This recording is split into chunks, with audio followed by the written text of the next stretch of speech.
ដោយមានការគ្រប់គ្រងនិងកិច្ចសហការរវាងសាខាសាកលវិទ្យាល័យគ្រប់គ្រងនិងសេដ្ឋកិច្ច UME ខេត្តកំពង់ចាមនិងសហគ្រិនខ្មែរ Enterprise បានធ្វើការប្រកួតប្រជែងកម្មវិធីសហគ្រិនមហាវិទ្យាល័យ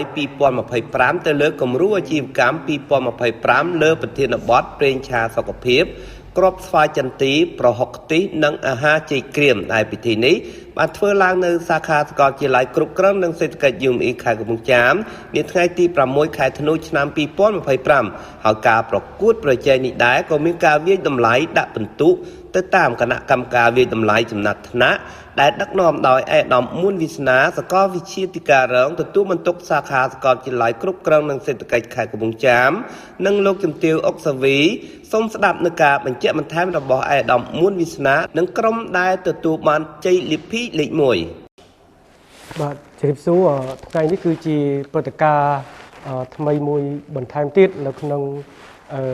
សាខាសាកលវិទ្យាល័យគ្រប់គ្រងនិងសេដ្ឋកិច្ច UME យើងខ្ញុំ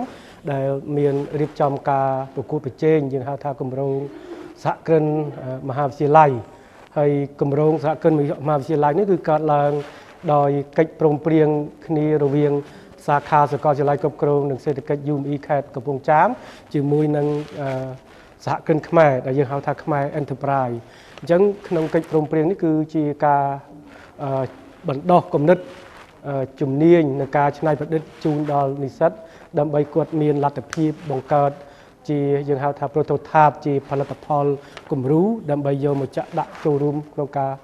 ប្រកួតប្រជែងហើយដែលមាននិស្សិតចូលរួមចំនួន5ក្រុមហើយដែលយើងបានរកឃើញក្រុមមានជាប់ចំណាត់ថ្នាក់លេខ1លេខ2លេខ3ហើយក្នុងនោះគឺយើងបានទទួលហៅថាប្រាក់រង្វាន់ពីខ្មែរសហគ្រិនខ្មែរដែលក្រុមលេខ1បានរហូតដល់ទឹកប្រាក់$900ហើយក្រុមលេខ2បានរហូតដល់$700ហើយនៅក្រុមលេខ3បាន$500ហើយជាការលើកទឹកចិត្តក្នុងនាមគណៈគ្រប់គ្រងគឺបានឧបត្ថម្ភចំនួន1លានរៀលបន្ថែមទៀតទៅគ្រប់ក្រុមទាំងអស់ដើម្បីពួកគាត់មានទុនក្នុងការបន្តដើម្បីអភិវឌ្ឍអ្វីដែលជាផលិតផលគំរូរបស់គាត់នឹងដើម្បីឲ្យคล้ายទៅជាផលិតផលតាមក្តីសុបិនរបស់គាត់សម្រាប់ហើយអាចនឹងរៀបចំផែនការអាជីវកម្មដើម្បីធ្វើយ៉ាងណាឲ្យផលិតផលដែលជាស្នាដៃរបស់កូនខ្មែរផលិតផលរបស់ខ្មែរអាចមាននៅក្នុងទីផ្សារក្នុងខ្មែរប្រទេសខ្មែរខ្លួនឯងហើយនឹងអាចឈានទៅដល់ការលក់ទៅក្រៅប្រទេសដែលជាក្តីបំណងហើយជាការលើកទឹកចិត្តរបស់រាជរដ្ឋាភិបាលដែលលោកចង់បង្កើនផលិតផលអ្វីថ្មីមួយទៀតដើម្បីជួយបង្កើនទៅក្នុងផ្នែកសេដ្ឋកិច្ចក្នុងសង្គមខ្មែរយើងដែលកំពុងតែតម្រូវការហើយនឹងលើកទឹកចិត្តចង់ឲ្យអាជីវករទាំងអស់ទទួលនៅផលិតផលអ្វីដែលជាស្នាដៃកូនខ្មែរដើម្បីនឹងលក់ចែកចាយបម្រើនៅក្នុងសង្គមជាតិរបស់យើងហើយនៅក្នុងនោះគឺយើងទី1បានន័យថាបានផ្ដល់ឲ្យនិស្សិតគឺទី1គឺកំណត់នឹងវាតម្លៃទៅលើការសិក្សារៀនសូត្រទ្រឹស្ដីនៃអាជីវកម្មផ្សារភ្ជាប់ទៅនឹងអាជីវកម្មជាក់ស្ដែងហើយរៀនបង្កើតនៅគំនិតច្នៃប្រឌិតយើងហៅថា innovation អីថ្មីបន្ថែមទៀតហើយទីនោះគឺគាត់ចេះយកផលិតផលរបស់គាត់ដើម្បីធ្វើការស្រាវជ្រាវទីផ្សារទៅតាមសក្តានុពលរបស់អតិថិជនហើយអាចនឹងរចនា package ដើម្បីថាវេចខ្ចប់ធ្វើយ៉ាងណាឲ្យផលិតផលនោះវាត្រូវទៅតាមមានគុណភាព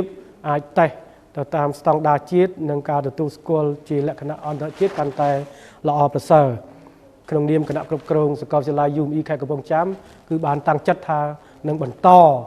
គម្រោងនេះឲ្យមានជាបន្តបន្ទាប់ទៀតដើម្បីផ្ដល់ឱកាសឲ្យនិស្សិតដែល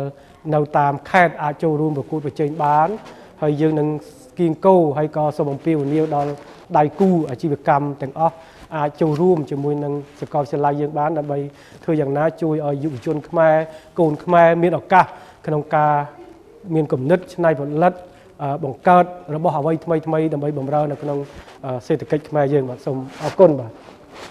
ជំរាបសួរពួកយើងមកពីក្រុមនំណាំវ៉ាគ្រាប់ធនជាតិហើយថ្ងៃនេះគឺយើងពិតជាសប្បាយរីករាយខ្លាំងមែនទែនដែលទទួលបាន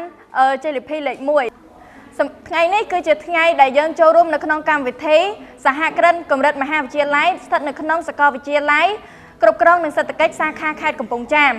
ចាសម្រាប់ចំណាប់អារម្មណ៍របស់ពួកយើងពិតជាមានអារម្មណ៍ថារំភើបមែនតើដោយសារពួកយើងអត់នឹកស្មានថាពួកយើងអាចធ្វើបានពួកយើងជួបបញ្ហាប្រឈមច្រើនមែនតើហើយយើងរៀនសូត្របានមេរៀនច្រើនមែនតើនៅក្នុងការចូលរួមកម្មវិធីមួយនេះហើយយើងក៏សូមអរគុណទៅដល់សាលាផងដែរដែលបានពំនាំនៅកម្មវិធីនេះឡើងវាពិតជាជួយឲ្យពួកយើងបានយល់ដឹងពីទីផ្សារនិងបានយល់ដឹងពីបញ្ហាកង្វះខ្វះខាតនៅលើទីផ្សារផ្សេងហើយក្នុងនាមយើងជាកូនខ្មែរក្នុងនាមយើងជានិស្សិតខ្មែរយើងគឺជាតពាំងសង្ឃរិស័យយើងគឺជាអ្នកដែលជួយសង្គ្រោះសេដ្ឋកិច្ចជាតិឲ្យកាន់តែរីកចម្រើនហើយផលិតផលរបស់យើង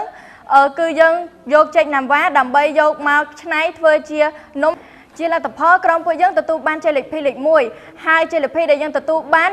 ប្រាក់លើកទឹកចិត្តរហូតដល់3លាន6សែនរៀលហើយក្នុងនោះសាកលវិទ្យាល័យសាខាខេត្តកំពង់ចាមសាកលវិទ្យាល័យ UME បានប្រកល់ទឹកប្រាក់បន្ថែម1លានរៀលលើប្រាក់រង្វាន់យើងទៀត